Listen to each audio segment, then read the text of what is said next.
Hello, and welcome to the AIDB UAT video on evaluation processes. In this video, we will review the process for creating an evaluation report, adding assessments, and recording individual services. This video follows along with the written UAT testing guide for evaluation. For these processes, you need to make sure that you are in the Gentry/Freedom Center ECM application, and then navigate to a consumer's case record for whom you're doing evaluation. On a case record, you will click on the Services tab and see the Assessment Related List, which is the first related list. Here you will click New and select Evaluation Assessment as your type. Click Next, and it will take you to an evaluation assessment form. It will default to the case record for the consumer. You will then enter your name in the staff lookup, add an assessment date, add an appointment date if there is an appointment, and add a status of planned, started, completed, or signed. Next, you will add background information, disability and medical information, work history, preferred mode of communication, interests, evaluation summary, recommendations, strengths, challenges, communication skills, and functional physical capacity evaluation information. The next section is for assessments used in evaluation. Here, you can plan out the assessments you will use, or if you've already completed them, you can indicate that here by checking the checkbox next to each assessment. The first one is Purdue Pegboard Test, so you can click that and additionally select any other assessments that are used. The next section is for services requested. Here, you can indicate the services that were requested by clicking the checkboxes. Once you've completed this, you can click the Save button, and the assessment will be saved to the consumer's case record. You can navigate to that assessment in the related list and select it to continue your process. Any assessments that have been created for this consumer will show on the right-hand side of the page in the Assessments for Parent Case Record related list. For instructions on how to add additional assessments, that's it in my next process. So hold tight on that. Once all assessments have been created, you can generate the evaluation report from this record by selecting the button for Generate Evaluation Report. This will open a new tab in your browser. A loading screen will pop up, and once the document has loaded, you will see a preview of that document. You need to navigate down to Continue to save that Word document onto your desktop. Once it's saved on your desktop, it will be in Word format, and you'll be able to edit it further there. I am going to click back to my original assessment tab to continue adding assessments. Before I do that, though, I want to show you how to add an evaluation staffing progress note. To do that, you must be on the consumer's case record and click on the Plans and Notes tab. The first related list is for progress notes, and here you can press New and select Review and Staffing Note and select the Next button. It will automatically connect to the case record of the consumer.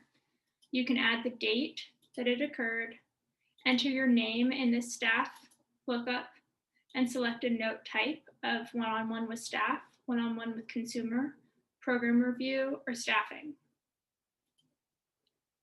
The next section, called Notes, has a field for participants in attendance where you can enter information, and a field for staff feedback where you can enter information. When you are done, you can press Save, and this note will be saved to the consumer's case record. To add additional assessments for a consumer, you will go to the Services tab, click New next to Assessments, and you will have a list of assessments here. If you do not see the assessment that you are creating, you will click External Assessment and click Next. This type of record is for assessments done outside of the system. It will automatically link to the case record. You will add your name in the staff lookup. You will add an assessment date, an appointment date if it's applicable, and then you will select an external assessment type. Some of the values on here include Purdue Pegboard Test, Hand Skills Assessment, ONET Interest Profiler, and others. You can then add a status of plan started, completed, or signed, and add a narrative assessment at the bottom in a text box. You can then save this record. You will repeat the same process for all assessments, including assessments in the system. Where external assessments just have that narrative field, the other assessments, like for instance, the ILS assessment, which I'm selecting now and pressing next, have many fields related to the ILS assessment where you can actually complete the assessment here in the system and press save when concluded.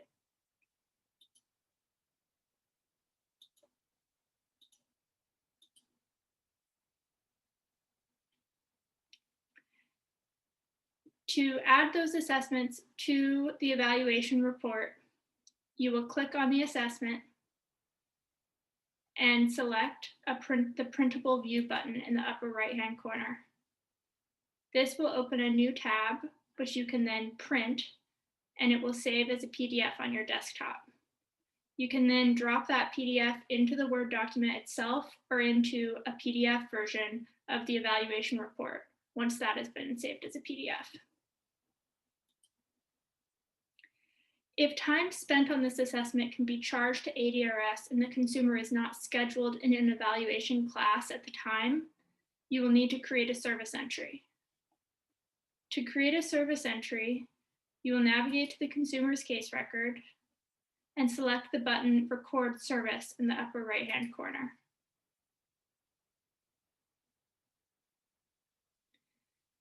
There is an evaluation service entry which can be used for evaluation time in general. Certain assessments might need to be recorded in specific places, like for instance, the ILS assessment should be recorded under the adjustment service entry. And the AT assessment should be conducted under the assistive technology service entry. I'll show you both of these. So for an ILS assessment, and again, this is for assessments or evaluation time that is outside of evaluation week in which you are recording attendance in another format. This is for time past evaluation week when an additional assessment might be completed. So in this case, it's an ILS assessment. We are selecting adjustment and clicking next. And then we're taken to an individual service entry screen. We confirm the date that it occurred. We select the program site. So in this case, I'm going to type in Gentry and then use the magnifying glass to connect to the Gentry record. And then we will scroll down to the independent living units of service and add the number of 15-minute increments that we spent on this ILS assessment. In this case, it was 30 minutes, so I'm adding 2 units of service. We indicate the location, the contact method, and the client attendance. And scroll down to the bottom and can optionally add a case note in the notes section. We can also add our staff lookup in the user lookup and add the units of service we spent providing this service. And this can include non-client facing time. I will say that this is 3 units of service. When we save and close, this creates an attendance record and saves the time spent on this assessment. For time that is not for adjustment or assistive technology, you will select the evaluation service entry after pressing record service and then select next. Here you will again confirm the date, add a program site, and then add the evaluation units of service, along with the location, the contact method, and the client attendance. You again have the option to add a case note to describe this type of one-off evaluation service. And then again, you must add your staff user at the bottom, along with the units of time that you spent delivering this service, and press save and close. So again, that is for how to add one-on-one services with a consumer to record time spent on assessments or evaluation outside of evaluation week. For taking attendance on your students who are enrolled in an evaluation period, you will need to look at the instructor video in which we go into detail about attendance. If you ever need to view a consumer's schedule, you can click the schedule button in the upper right-hand side of a case record, and it will take you to a screen showing a week defaulted to the week of today. You can change that week by selecting the calendar below the schedule and select any day, and it will show the consumer's schedule as of that week. Then you can press the cancel and return to case record button. So again, for attendance practices, you will need to look at the instructor UAT guide and the instructor video that corresponds to that UAT guide. That concludes our UAT video for evaluators, which included the evaluation report, assessments, and individual services. I encourage you to look through the UAT testing guide that is in written format and follow along there. That guide goes into more detail about each and every process that I showed you here today. And I encourage you also to look at the instructor video, which goes into class attendance as at the beginning of the video. Thank you so much and have a good day.